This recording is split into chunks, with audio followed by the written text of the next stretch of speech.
in Canada? I mean, what do you want? He just took him and led him and took him all the way to the land that he was supposed to show him. And he says, and this is the land I'm giving you, and I will bless you, and I will make you a blessing. And Abraham even said nothing. God was not even interested in knowing what Abraham wants, because that was not part of the deal. It's an unconditional covenant. And then if you think you can and you want to do something bad to the people of Israel, thus says the Lord of hosts, he sent me, Zechariah said, after glory to the nations which plunder you, for he who touches you touches the apple of his eye. Don't mess with God. You don't want to be on the other side. I always say we may be horizontally, we may be alone, but vertically, never. And therefore, be on the right side. Well, in that case, why is it then that we lately feel so alone? Well, it's a Jewish thing to always. Well, but you have to understand, lately, I mean in the last 9 months, 8 months, there's a totally different spirit in the corridors of the State Department and the White House.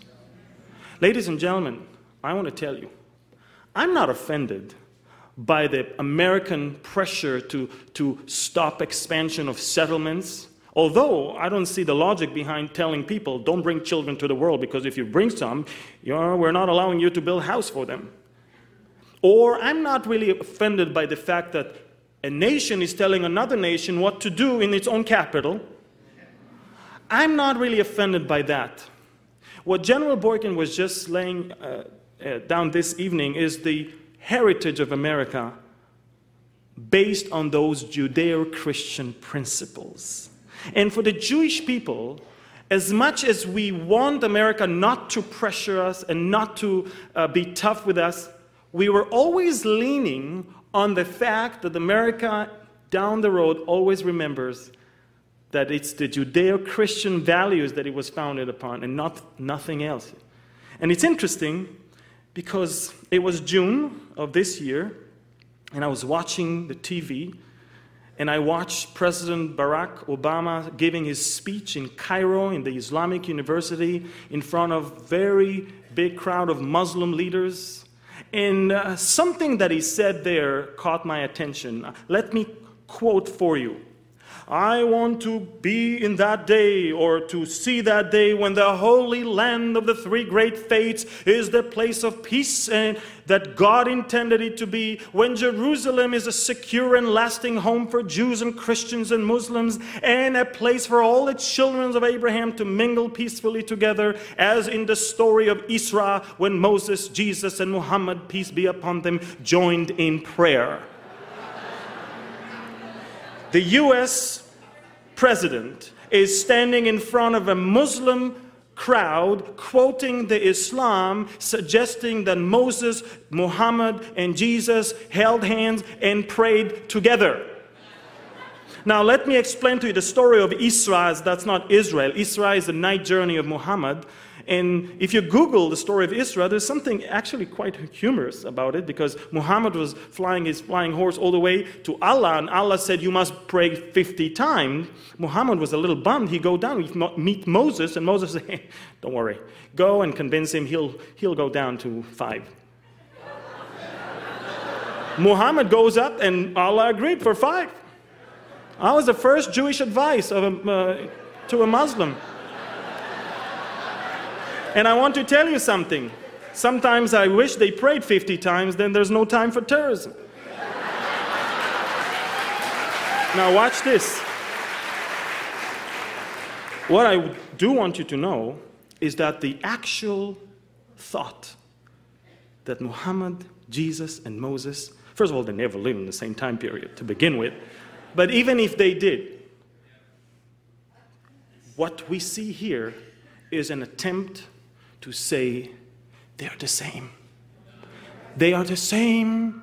And if they are the same, why can you not be the same? How come you cannot hold hands and sing "We're the World"? How come you not understand that those fights and all these battles are for nothing? If they were friends, then everything is said, everything is great. We will touch that piece of speech of President Obama, and I'll talk about it in a few minutes also. But another thing that caught my attention, and I want you to understand, when a Jew in Israel is seeing how America, from being right next to Israel and so far from the Muslim world, is getting closer and closer to the Muslim world. By doing so, they're getting away and away from Israel. That's when we saw the red flags raised. And I want you to know, when we saw that the foundations are shaken, the Judeo-Christian foundations are being pulled out, and it's no longer the thing that we can count on, that's when we were shocked. This is when we were worried more than anything else. I would like to quote something that I just saw a couple of days ago in the USA Today. To stem Bible literacy, 3 states, Georgia, Texas, and Tennessee, have passed laws in recent years calling for public high schools to offer elective courses that teach the Bible in objective and non-devotional manner with no attempt to indoctrinate students. And in addition, some educators have sought to shore up world religion units that too often go rapidly over the Quran in 1 week and all the Bible in 2 days. What I'm trying to say is that that's the face of the education system today in America, that, first of all, God forbid, it's going to be in a devotional manner that you read the Bible. It's passing a law that's going to be against the law to teach someone the Bible in a devotional way. And they admit that so far, what they used to do is give a whole week to the Quran and maybe 2 days to the Bible. Now, when you see that, you're not surprised to see the president standing in front of a Muslim crowd and saying, "We love you, you're good, stay like that, just don't go anywhere to the extreme side. That's the Islam that we should honor and respect and befriend." Ladies and gentlemen, that is why Israel is lately feeling alone. And I want you to know that I have never seen so many articles in Israeli newspapers as I saw in the last few months of commentators talking about what is the next thing after America is leaving us. Will we survive? Can we make it? I mean, we're already talking about the day after. We've never done that before. It was such a done deal. America is with us. No longer. The Israelis are now doubting whether it's going to be. Now, you may see the shift. You may feel the distancing of your government. And when I say that America is distancing itself, I'm not talking about the believers. I feel very home here. I think that Obama should be standing here right now and see what I see. But all I can tell you, ladies and gentlemen, there's a lot of countries that really wished we were not in existence. A lot of them wish that they could wake up in the morning and we're gone. But there's only one country that actively pursuing some kind of a way to bring Israel to an end. Who is Israel's biggest enemy? That's a question. I think you all know the answer.